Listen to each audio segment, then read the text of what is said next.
Pumikit ako at isinandal ang ulo sa headrest ng upuan ko. Gusto ko muna magbakasyon.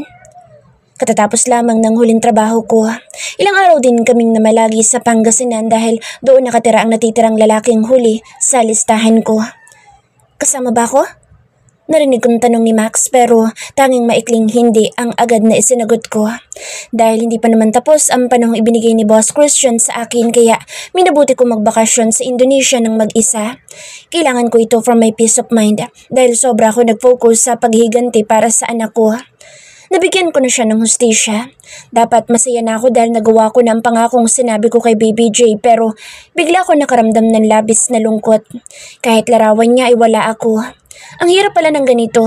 Kahit paulit-ulit na sinasabi ko sa sarili ko na matatag at malakas ako, hindi ko kayang pigilan ang sandaling nalulungkot ako sa tuwing naaalala ko ang anak ko. Matapos ang 2 linggong bakasyon ko sa Indonesia ay agad akong pinadala ni Boss Christian pabalik dito sa Russia. Isa ako sa katuwang niya sa monitoring ng kanyang mafia clan dito sa Moscow habang nasa Pilipinas siya namamalagi. Bumalik ako sa trabaho ko at sa loob ng 1 taon ay dito umikot ang mundo ko. Hanggang sa nakatanggap ako ng tawag na umuwi daw ako sa Pilipinas at kailangan ako ni Boss Christian noon. Ang weird lang dahil sa dami ng mga tauhan ni Boss Christian ay ako ang napili niyang mag-imbestiga sa mga nawawalan doktor na nag-perform ng fertility test niya.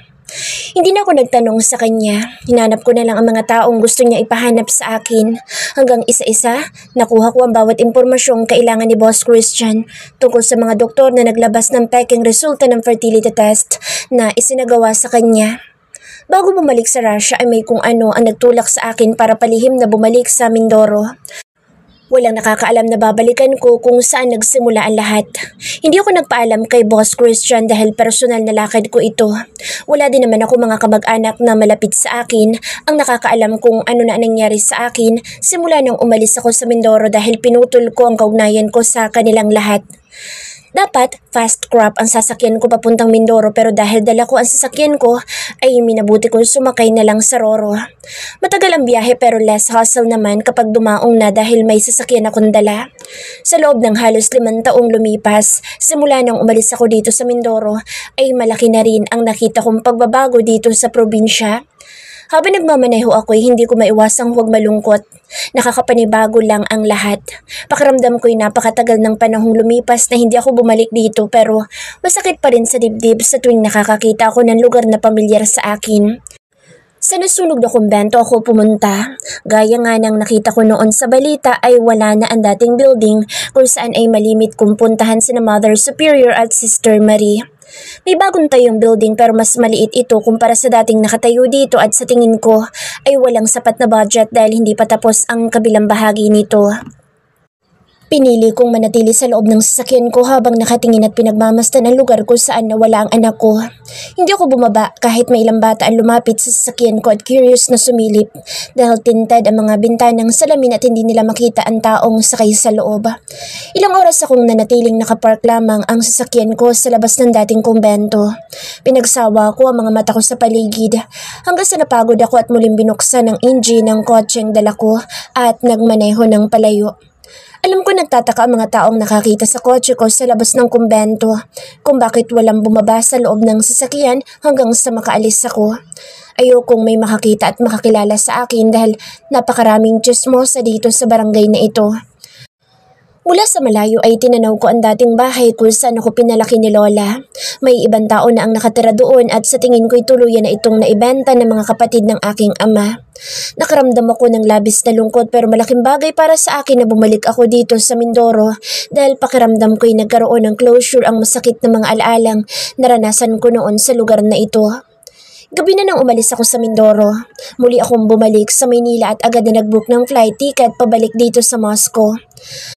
Ayokong matagal na manatili sa Pilipinas dahil talagang iniiwasan kong magkita kaming muli ni Miguel Monterreal. Maging ang social media iniwasan ko din. Ayoko makakita ng kahit na anong balita tungkol sa kanya. Kaya sub-sub ako sa trabaho at wala akong ibang nasa isip kung hindi ang magawa at matapos ko ng maayos ang bawat trabahong ginagawa ko. So far maayos naman ang lahat. May bagong batch ng mga babaeng nagka-training ngayon bilang susunod na magiging clan assassin. Nakikita ko ang bawat ginagawa nila at sa araw-araw na nandito ako sa base ay wala akong ibang ginawa kung hindi ang bantayan sila. Hanggang sa dumating ang babaeng nakasabay ko sa training noon dito sa Russia. Nice to see you again, Jay. Bati sa akin ni Lynn. How are you? Tipid na tanong ko. Inisian ako ni Lynn at pinag-cross sa mga braso sa tapat ng dibdib. I'm fine. Still breathing. Maikling sagot nito. Isa siyang Taiwanese at assassin din na gaya ko. Dalawa lang kaming survivors sa naging training namin noon, over 30 young women. Kaya nakatutuwang nagkita ulit kaming dalawa. Sa loob ng 3 taong lumipas ay wala akong naging balita tungkol sa kanya at kung saan siya napadpad nang matapos ang training namin dito sa Moscow. I will stay here in Moscow for a few months. Sabi ni Lynn at patuloy nang umunguya ng bubblegum. Why? Curious na tanong ko dahil kahit minsan ay hindi ko siya nakitang nanatili dito sa Moscow. I'm now in charge of Boss Christian's wife safety. Nakangiting sagot ni Lynn. Nandito pala sila sa Russia kaya naging mahigpit ang security measures sa loob ng organisasyon at sa paligid ng teritoryo ni Boss Christian. 2 buwang mananatili dito sa Russia ang pinuno ng aming organisasyon. Lumipas ang ilang linggo at nabalitaan na lang namin na nakulong daw si Boss Christian nang umuwi sila ni Ma'am Avery sa Pilipinas. Ang akala ko ay hindi na ako muling babalik sa Pilipinas pero isang tawag ang natanggap ko mula kay Patrick at sinabing kailangan ko daw pumunta doon dahil utos ng aming pinuno. Within 2 hours, sakay na ako ng eroplanong maghahatid sa akin sa Pilipinas. Ang lakas ng tibok ng puso ko habang nakaupo at nakatingin sa kalawakan. Siguro'y nagkaroon na ako ng trauma na baka magkita na naman kaming dalawa ni Miguel Monterreal ngayong pauwi na ako. Tama nga ang balitang natanggap ko. Nakulong nga si Boss Christian, bagay na ipinagtataka naming lahat. Alam ko may impluwensya siya at ang organisasyong pinamumunuan niya pero nagtataka talaga ako kung bakit hindi niya ginamit ang pera at ang napakalawak na koneksyon para hindi siya magkaroon ng kahit na anong police case dito sa Pilipinas. Tahimik na nakaupo lamang ako sa sofa nang mag-ring ang cellphone ko. Number ni Boss Christian na nakita kong nakaregister sa screen kaya sinagot ko agad dito. Good evening, boss.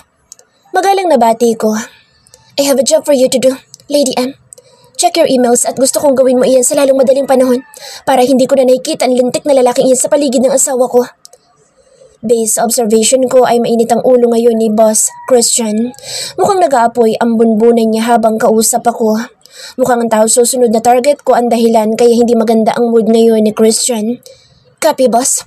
Consider it done. Mabilis na sagot ko. I count on you. But make sure na magagawa mo iyan as soon as possible. Ayokong umaali-aligid ang gagong iyan sa asawa ko. But make sure na hindi tayo sasabit pareho at wala siyang makukuhang kahit na anong ideya na may kaugnayan tayong dalawa. Narinig kong seryoso at mariin na sabi ni Boss Christian mula sa kabilang linya bago pinutol ang tawag. Mabilis na binuksan ko ang email na ipinadala sa akin ni Boss Christian para tingnan kung sino ang lalaking sinabi niyang kailangan kong alisin sa landas ng kanyang asawa. Nangunot ang noo ko at paulit-ulit na tiningnan ang larawang pinadala niya sa akin. Pakiramdam ko kasi ay dinadaya ako ng paningin ko dahil mukha ni Miguel Monterreal ang nakikita ko. Ilang ulit akong napakurap. Malakas ang tahip ng dibdib na binasa ko ang bawat impormasyong nakasulat sa profile niya. Nalaman ko na kinakapatid pala ng asawa ni Boss Christian si Miguel Monterreal at ngayon ay nakabantay sa bawat kilos nilang dalawa ni Ma'am Avery. Napalunok na lang ako. Hindi ko alam kung anong uri ng kamalasan at pagsubok na naman ito para sa akin. Ginawa ko ang lahat para hindi na muli mag-cruise ang landas namin dalawa ni Miguel Monterreal pero heto at kailangan kong kusan lumapit sa kanya. Ang nakakainis pa'y kailangan kong mag-isip na ibang paraan para mawala ang atensyon niya kay Ma'am Avery dahil hindi ko siya pwedeng iligpit gaya ng inaakala ko. Pinadala daw kasi si Miguel Monterreal ni General Matias sa teritoryo ni Boss Christian para bantayan ang bawat kilos niya. Hindi namin siya pwedeng patayin na lang para matapos ang lahat dahil siguradong paghihinalaan siya ng ama ni Ma'am Avery at mauuwi sa gulo ang lahat. Sa lahat ng trabaho ibinigay ni Boss Christian sa akin ay ngayon lang ako kinabahan ng husto. Sa totoo lang ay hindi ko alam kung paano ko haharapin si Miguel Monterreal sa oras na magkaharap kami dahil alam ko sa sarili ko na hindi magiging madali ang lahat para sa akin. Paulit-ulit na binasa ko ang profile niya at nagbabaka sakali na hindi siya ang taon laman ng email na natanggap ko. Pero talagang hindi ako dinadaya ng paningin ko dahil siya nga ang lalaking kailangan kong ilayo sa asawa ni Boss Christian. Ilang Ilang ulit ako napabuga ng hangin mula sa baga habang nakatitig sa mukha ng lalaking nakunan na nakaupo at nakasandal sa isang mamahali na sofa. Hanggang ngayon ay hindi na mawala-wala ang kaba sa dibdib ko sa tuwing iisipin kong lalapit ako sa kanya at maghaharap kaming dalawa. Mag-isip ka mabuti, Michelle. Mahinang bulong at kausap ko sa sarili ko. Hindi ko kasi alam kung paano ko lalapitan ang lalaking ilang taon kong pilit na kinalimutan at iniwasan. Frustrated na pumikit ako sabay hilot ng mga daliri sa sentido. Hindi ako pwedeng magsayang ng oras. Urgent ang trabahong gagawin ko at kailangan ko itong magawa as soon as possible para mawala na sa paligid ni Boss Christian ang lalaking iyon. Humugot ako ng isang malalim na buntong hininga at pagkatapos ay muling hinarap ko ang laptop na nakapatong sa center table. Mabilis na pinasadahan ng mga mata ko ang bawat impormasyong nakasulat sa profile ni Miguel Monterreal at isang pa siya ang nabuo sa isipan ko. Hinintay kong gumabi dahil nabasa ko sa isang article online na dadalo siya sa birthday party ng kanyang kaibigan sa isang sikat na hotel. Usual na sa akin ang pumasok sa isang pagtitipon kahit walang invitation. Lakas loob na nagbihis ako at naghanda para sa dadaluhan kong event. Sinuguro ko na maganda ako at maayos ang gown na suot ko bago lumabas ng penthouse ko at sumakay sa elevator. Sakay ng mamahaling sasakyan ko ay pumunta ko sa Okada Hotel para dumalo sa birthday party ng isang sikat na personality dito sa Pilipinas at kaibigan ni Miguel Monterreal. Mas maaga akong pumunta at nagmasid muna sa paligid. Nagbook na rin ako ng room online malapit sa nalaman kong silid na tinutuluyan ni Miguel Monterreal dito sa hotel. Sinadya kong huwag munang bumaba sa sasakyan ko at matyagang naghintay ng tamang pagkakataon para makapasok ako sa loob ng venue ng birthday party na pupuntahan ko. Halos kalahating oras din na lumipas na naghihintay ako hanggang sa nakita ko ang isang prominent na taong alam kong makatutulong sa akin para makapasok ako. Mabilis na lumabas ako sa sasakyan ko at taas noon na naglakad palapit sa kanya. Hey, I didn't expect to see you here, Mr. Henares. Maalawalas ang ngiti na bati ko sa lalaking nilapitan ko. Bumaling ito sa akin at nagtatanong ang mga matang napatingin sa mukha ko. I'm sorry, miss. Who are you, please? Confused na tanong nito. Umakbang ako at sumabay naman siya sa pagpasok sa akin sa hotel. Oh, my bad. I guess you've already forgotten me since we met in Bali 6 months ago. Nakangiting sagot ko. Nakita ko nangunot ang noon nito pero hindi na nagtanong pa. Dahil nasa tapat na kami ng dalawang security guard na tumitingin sa invitation na dala ng mga papasok na bisita. Dahil inakala ng mga gwardiya na kasama ko ni Mr. Henares, kaya walang kahirap-hirap na nakapasok ako sa event. Sa totoo lang hindi naman talaga kami nagkita sa Indonesia. Pero dahil pinag-aralan ko ang profile ng taong may birthday ngayon, kaya nalaman ko kung sino-sino ang mga taong malapit sa kanya at nag-research ako sa mga past activities nila sa loob ng 1 taon lumipas. Very useful sa akin ang ganitong paraan dahil ganito ang ginagawa ko sa tuwing may mission ako. Dahil nagawa ko na makapasok ay lumayo na rin ako kay Mr. Henares at piniling kumuha ng wine glass at humalo sa mga bisita. Nagsimula na ang event pero hindi ko nakita ang lalaking pakay ko. Alam ko nandito na siya sa hotel kanina pa dahil base sa source ko ay nagbook siya ng hotel room kahapon at dito na rin nagbihis. Kaya agad na kinuha ko rin ang bakanteng silid na katabi niya. Mabuti na lang at maasahan si Patrick. Hindi kasi napakinabangan ngayon si Max dahil may iniutos sa kanya si Boss Christian na trabaho. Ang boring ng party pero wala akong magawa kung hindi ang maghintay. May mga lalaki lumapit sa akin at nakipag-usap pero wala sa kanilang atensyon ko. Kinausap ko sila para hindi ako ma-out-place at mapansing nag-iisa. Walang nakakaalam na hindi naman talaga ako invited dito sa party at walang dalang invitation. Kaya kailangan ko makibagay at umarteng normal. Pakiramdam ko ay napakabagal lumipas ng oras. Hindi rin ako komportable sa party dahil ramdam ko ang mga matang nakatingin sa akin. Alam ko nakakakuha ko ng atensyon ng mga kalalakihan dito dahil sa magandang hubog ng katawan ko. Hindi ko na mabilang kung ilan na nagtangkang kunin ang personal number ko pero mabilis na tinatanggihan ko. Sa wakas ay nakita ko nang dumating si Miguel Monterreal na lumapit siya sa kaibigan niyang nagsiselebrate ng birthday ngayon. Wala siyang kasama at ang nakapagtataka sa information ay binigay sa akin ni Boss Christian ay single pa ang status niya. Baka hindi niya pinakasalan ang nanay ng kanyang mga anak kaya ganoon na nakasulat sa profile ng lalaking pinagmamasdan ko. Sinadya kong huwag muna lumapit kay Miguel Monterreal at mula sa malayo lihim na pinag-aaralan ko ang bawat kilos niya. Marami siyang kilala dito sa party at halos lahat ay binabati siya at nakakausap niya. Kung pwede lang sanang huwag lumapit sa kanya, ginawa ko na. Hanggat kaya ko umiwas sa lalaking ito'y ginagawa ko, pero hindi ko matanggihan si Boss Christian. Kaya kahit na mabigat sa dibdib ko, gagawin ko ang trabahong ito. Lumalim na ang gabi at nakikita ko nagiging wild na rin ang party. Bumabaha ng alak at talagang nagkakasiyahan ng lahat.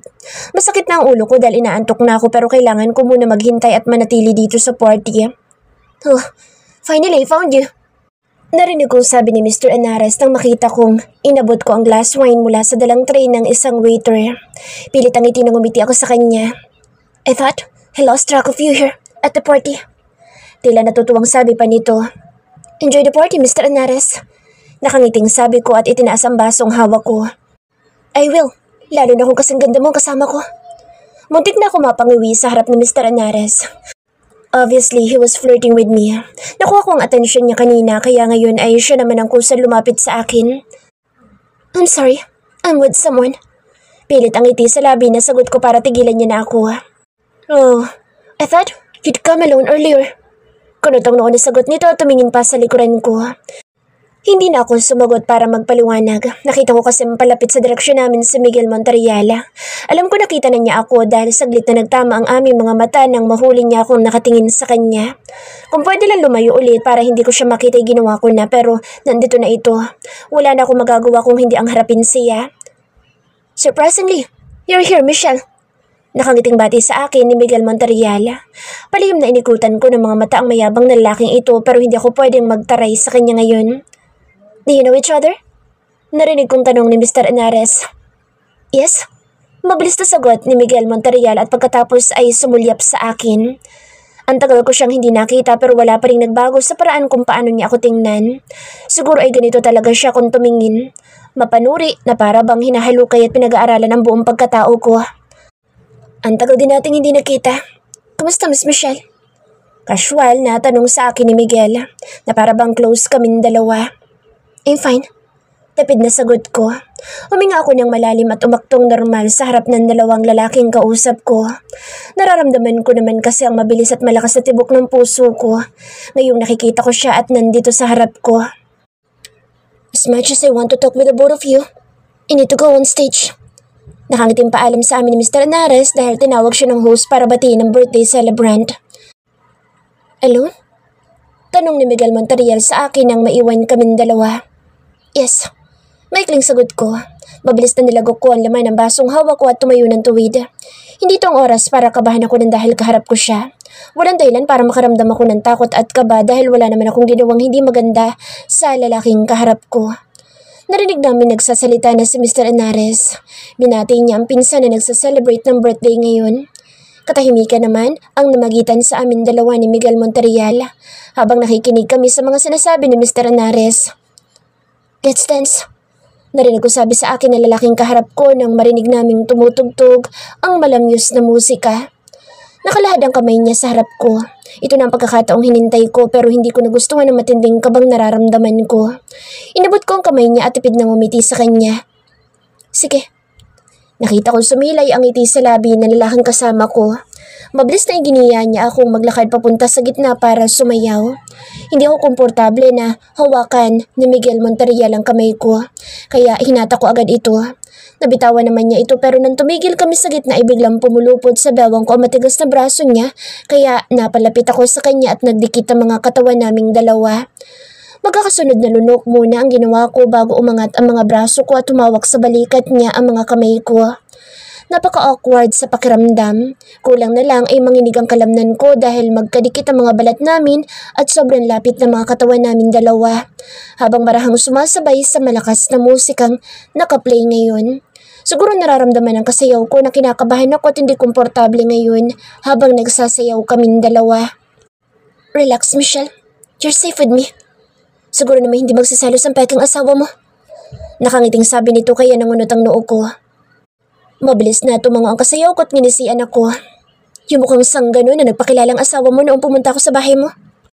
Biglang nanlaki ang mga mata ko. Napangiwi ako at mabilis na hinampas siya sa balikat. Aray, nananakit ka na naman. Hindi ko pa nga bayad sa ginawa mo sa akin noon eh. Kunwari nasaktan na reklamo ni Mr. Monterial. Masyadong madrama ang isang ito. Munti ko na naman tuloy siyang sapakin dahil hindi ko talaga gusto mga ngiting nakikita ko sa labi niya ngayon. Maningning din ang kanyang mga mata habang nakatitig sa mukha ko na para bang may naiisip siyang kalokohang gagawin, kaya dapat na akong maging alerto. Piko na iniwanan ko sa gitna si Miguel Monterial dahil biglang nag-init ang ulo ko sa kanya at kumulo talaga ang dugo ko. Hindi na ako umaasa na maaalala pa niya ako dahil wala na akong pakialam kung kinalimutan na niya ang isang gabing pagkakamali namin noon sa probinsya.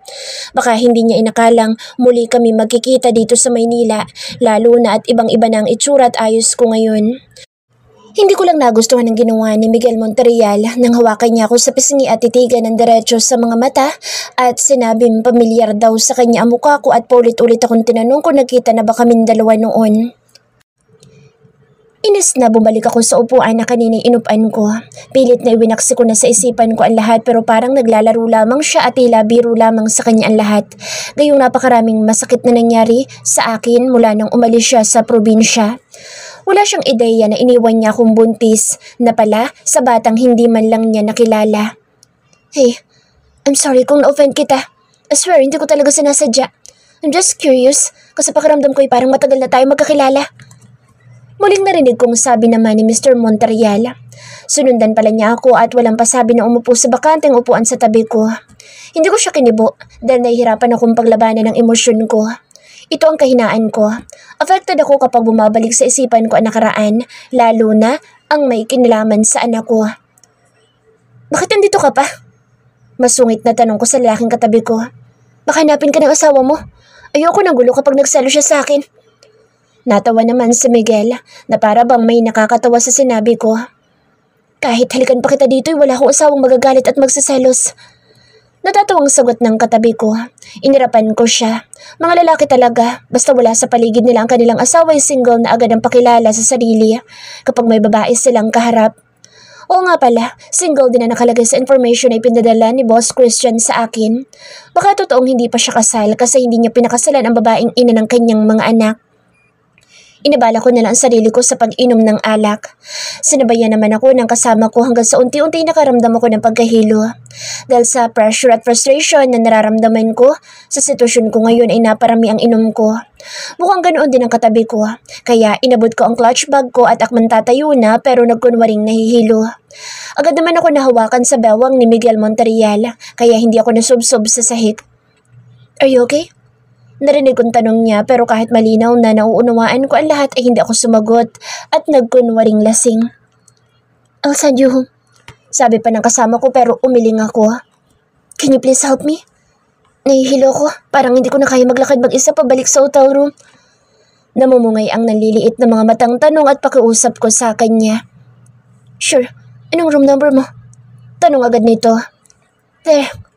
Natatawang sagot ko sabay turo sa labas ng venue. Nakainom ako pero hindi lasing. Malinaw na gumagana ang isip ko at buo kong plano. Pinag-isipan ko itong mabuti. Siguradong sa gagawin ko ay mawawalang atensyon niya sa asawa ni Boss Christian dahil magkukumahog siyang linisin ang kanyang pangalan sa publiko. Ewan ko na lang kung hindi siya palayasin at ipagtabuyan ng babaeng kinakasama niya ngayon. Wala na akong pakialam kung masira man ang pamilya niya dahil mas matimbang ngayon ang misyon ko. Pakiramdam ko ngayon makakaganti na ako sa kanya dahil alam ko mahalaga kay Miguel Monterial ang kanyang reputasyon at yun ang sisirain ko para bumagsak siya. Tinanong ako ni Miguel Monterial kung anong floor ang room ko kaya sinagot ko siya at sinabi na rin kung ano ang number ng silid na kinuha ko. Wow, for neighbors. Tila hindi makapaniwala na sabi nito. Walang tutol na sumama ako sa kanya nang alalayan niya akong pumasok sa elevator. Sumanda lang ako sa balikat niya at nagkunwaring lasing habang nakapikit hanggang sa bumukas ang pintuan at iginihan niya akong palabas. Tabing ang ngiti nang umiti ako sa kanya. Nagkunwari akong lasing na talaga at nanghihina na binuksan ang purse ko para kunin ang keycard ko. Binigay ko iyon kay Miguel Monterial at siya mismo nagbukas sa pintuan ng silid ko. Sabay na pumasok kami sa loob ng hotel room na kinuha ko habang nakaalalay siya sa akin at nakapulupot ang braso sa bewang ko. Mabuti na lang at nakainom ako. Kahit papaano ay nabawasan ang malakas na kabog ng dibdib ko at narelax ang isipan ko. Nakapag-isip ako ng maayos at nakontrol na rin ang matinding kabang nararamdaman ko. Nakakilos na ako ng normal at nawala na rin ang awkwardness na nararamdaman ko kanina. Pakiramdam ko ay kaya ko na siyang harapin nang hindi niya nakikitang nasaktan ako sa ginawa niyang pangiiwan sa akin noon. Here, sit down. Narinig ko sabi ng kasama ko. Can you please help me? Get some water to drink? Kunwari ay naniningkit ang mga mata at inaantok na tanong ko. Of course. Mabilis na sagot na lalaking kasama ko. Mabilis ang naging kilos ko. Binuksan ko agad ang purse na hawak ko at agad na ibinuhos sa pulsuhan at kamay ko alikidong hinanda ko nang tumalikod sa Miguel Monterreal para kumuha ng tubig na nakalagay sa loob ng mini fridge na nandito sa loob ng hotel room ko. Mabango ang amoy na likidong gamit ko kaya alam kong hindi siya maghihinala sa gagawin ko. Nagkunwari ako nakapikit habang nakasandal sa sofa na lumapit siya sa akin at iabot ang tubig na hinihingi ko sa kanya. Here's your water. Narinig ko sabi ni Mr. Monterreal. Dahan-dahang nagmulat ako ng mga mata at ngumiti sa kanya. Salamat. Inabot ko ang inumin at kunwari iinumin ito pero dala ng pagpapanggap ko ay nabuhos sa tapat ng dibdib ko at nabasa ang damit na suot ko. Ang lamig! Malakas na bulalas ko. Langya, nanuot sa dibdib ko ang tubig. Napakalamig kasi. Nagyayelo pala ito. Hindi ko agad napansin kasi nagkukunwari akong lasing at nakapikit. Shit! I'm sorry!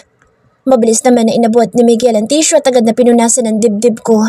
Napalunok tuloy ako. Hindi ko gustong magkadikit ng ganito ang mga balat namin dalawa at nararamdaman ko ang init na nagmumula sa katawan niya dahil hindi magandang epekto nito sa pakiramdam ko. May ibang damit ka bandala dito? Narinig kong tanong ni Miguel Monterreal. Wala sa sariling umiling ako. Alright, ikukuha kita ng roba. Stay here. Mabilis na nawala siya sa paningin ko. Nakita ko na lang na pumasok siya sa bathroom at hindi nagtagal ay bumalik dala na ang puting roba at inabot sa akin. Nawala sa isip ko ang pampatulog na ibinuhos ko sa pulusuhan at kamay ko. Napalunok ako habang nakatingin ang mga mata sa hawak ng lalaki nasa harap ko. Thank you. May nasabi ko. Ilang minuto na ang lumipas at kapag hindi ako kumilos ay mawawala ng silbi ang likidong gamit ko. Inabot ko ang zipper sa likuran ko pero nahirapan ako. Siguro napansin ni Miguel Monterreal na hirap ako kaya nagtanong siya sa akin kung gusto kong tulungan niya ako. Tanging mahinang tango lamang ang nagawa ko. Mabilis na gumalaw ang kamay ni Mr. Monterreal at nabuksan ang zipper sa likuran ng gown na suot ko. Wala akong suot na bra dahil may padding naman sa harap ang gown ko. Malinaw na nakita niya makinis na likuran ko kaya lalo lamang ako nakaramdam ng awkwardness sa tabi niya. Nandahan-dahan lumuwag ang talam bumabalot sa katawan ko. Nakakaramdam na rin ako ng antok. Namumungay na ang mga mata ni Miguel Monterreal nang bumaling ako sa kanya at hindi sinasadyang tumama ang labi ko sa pisngi niya.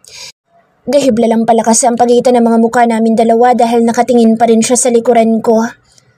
I'm sleepy. Wala sa sariling bulong ko. Nag-init ang magkabilang mga pisngi ko nang umangat ang kamay niya at hinaplos ang balat sa leeg ko. Napalunok ako at halos hindi makahinga dahil sa malakas na tibok ng puso ko. Hindi ko inaasahan ang sumunod niyang ginawa. Bigla niya akong kinabig sa batok at siniil ng halik sa labi. Pakiramdam ko'y saglit na umikot ang mundo sa paligid ko. Biglang nawala ang matinong bahagi ng isipan ko at awang ang labing na patingin sa kanya. Kaya nakita ko nakapikit siya habang hinahalikan ako. Natauhan lamang ako na maglandas ang labi niya sa leeg ko, pababa sa balikat ko. Mas lalo lang ako nakaramdam ng pagkahilo at panlalabo ng paningin dahil numikit sa ilong ko ang kanang kamay na binuhusan ko ng pampatulog. Nanigas ang buong katawan ko nang maramdaman kong bumuon sa leeg ko ang mainit na labi ni Mr. Monterreal. Pamilyar sa akin ang bawat dampi ng labi niya sa balat ko, dahilan kaya natauhan ako. Gusto ko nang matulog. Malakas ang kabog ng dibdib na sabi ko. Hindi sumagot si Miguel Monterreal. Ginamit ko itong pagkakataon para hawakan ang mukha niyang nakasubsob sa leeg ko at sinadya kong idikit malapit sa ilong niya ang kamay ko. Hindi ko pwedeng matalo ng tukso. Alam ko mauuwi kami sa mainit na tagpo kapag hindi ko ginamit ang utak ko dahil agresibo na ang lalaking kasama ko. Pwede bang tulungan mo ako makarating sa kama? Nalalabo ang paningin na tanong ko sa kanya. Nagpakawala siya ng malalim na buntong hininga at tumango. Sure. Tanging ito lamang ang narinig ko bago niya ako buhatin at naglakad palapit sa kama. Mabilis na pumulupod sa laig niya ang kamay ko. Magandang pagkakataon ito kaya sinamantala ko na dahil nakikita kong napapapikit na rin sa Miguel Monterreal. At mukhang gumagana na ang pampatulog na naaamoy niya. Ramdam ko lumapat ang likod ko sa malamig at malambot na kama. Sinadya kong huwag bumitaw sa leeg niya, tinatak siyang palapit sa akin, kaya bumagsak siya sa ibabaw ko. Hindi ko pwedeng sayangin ang pagkakataon. Trabaho lang ito kaya kailangan kong gawin para maisakatuparan ko ang plano ko. Binaliwala ko ang mainit na labi niyang dumapo sa leeg ko at paulit-ulit na hinalikan iyon. Kakaiba ang hatid ng init nito sa pakiramdam ko pero kailangan ko itong paglabanan para magawa ko ang misyon ko. Hinayaan ko siya sa ibabaw ko. Kahit nahihilot inaantok ako'y kusang bumalik sa alaala ko ang nangyari sa amin dalawa noon sa Mindoro. Sinadya kong igalaw ang mga kamay ko at mabilis na kinalas ang botones ng damit na suot niya at pagkatapos ay hinatak para mahubad sa katawan niya. Kailangan kong magmadali dahil nakikita kong unti-unting bumabagal ang paggalaw na lalaki na sa ibabaw ko. Naging agresibo na rin siya. Muli niyang hinuli ang mga labi ko at mapangahas na siniila ko ng halik. Halos maubos ang konting hangin sa baga ko pero nagawa kong gumanti ng yakap at halik sa kanya. Para masiguro ko na alam niya kung ano nangyari kapag nagising siya kinabukasan. Sunod-sunod na ungol ang narinig ko mula sa kanya. Alam ko nagiinit na siya ng husto at talagang nadadarang na sa tukso. Kahit nangihinat alam kong inaantok ay nagawa niyang hataking pababa ang gown na suot ko. At pagkatapos ay nakapikit na umangat ang katawan para hindi ako mahirapang kalasin ang kanyang suot na belt at hubarin ang natitirang saplot sa katawan. Kahit nanlalabo ang paningin ko at nahihilo, ay sinikap kong itulak si Miguel Monterreal para mawala siya sa ibabaw ko. Walang malay na bumagsak ang katawan niya sa tabi ko. Kahit umiikot ang aking paningin ay bumangon ako at pagkapang na bumaba sa kama. Mabilis na naging kilos ko. Binuksan ko ang fridge at kumuha ng malamig na tubig at agad na ibinuhos sa mukha ko para mawala ang matinding hilo na nararamdaman ko. Kailangan ko ito para pansamantalang manatiling gising. Malakas ang epekto ng pampatulog na ginamit ko. Bagsak agad si Miguel Monterreal kaya dapat na mas maging maliksi ako at magawa ko agad ang kailangan kong gawin. Nanginginig ang mga kamay na tinawagan ko ang press na nakilala ko kanina sa party. Narinig ko pang ingay sa lugar na pinanggalingan ko, katunayan na nagkakasiyahan pa sa venue. Hello? Narinig ko sabi ng baklang sumagot sa tawag ko. Gusto mo ba makakuha ng malaking balita tungkol kay Miguel Monterreal? Mabilis na tanong ko. Pilit na inayos ko ang tinig ko habang paulit-ulit na kumukurap dahil hilong-hilo na ako. Of course! Malakas na sagot ng kausap ko. Pumunta ka mamayang 4:00 ng madaling araw sa room 404B dito sa 24th floor ng building B. Bukas ang pintuan at pwede ka makapasok sa loob para kuhanan sila ng babaeng kasama niya sa kama. Remember, huwag kang aalis. Stay there para wala silang kawala. Alam kong nagulat ang kausap ko sa impormasyong nalaman niya mula sa akin pero sigurado akong gagawin niya ang sinabi ko. Sigurado ka ba dyan sa scoop na yan? Narinig kong tanong ng reporter na tinawagan ko. Of course, pero kung ayaw mo, sa iba ko nalang ibibigay. Walang paligoy-ligoy na sagot ko. No, I'll take it. Anong kapalit? Muling tanong ng baklang kausap ko. Gusto kong sirain mo ang pangalan ni Miguel Monterreal sa publiko. Kapag nagawa mo iyan, expect more reliable scoop from me.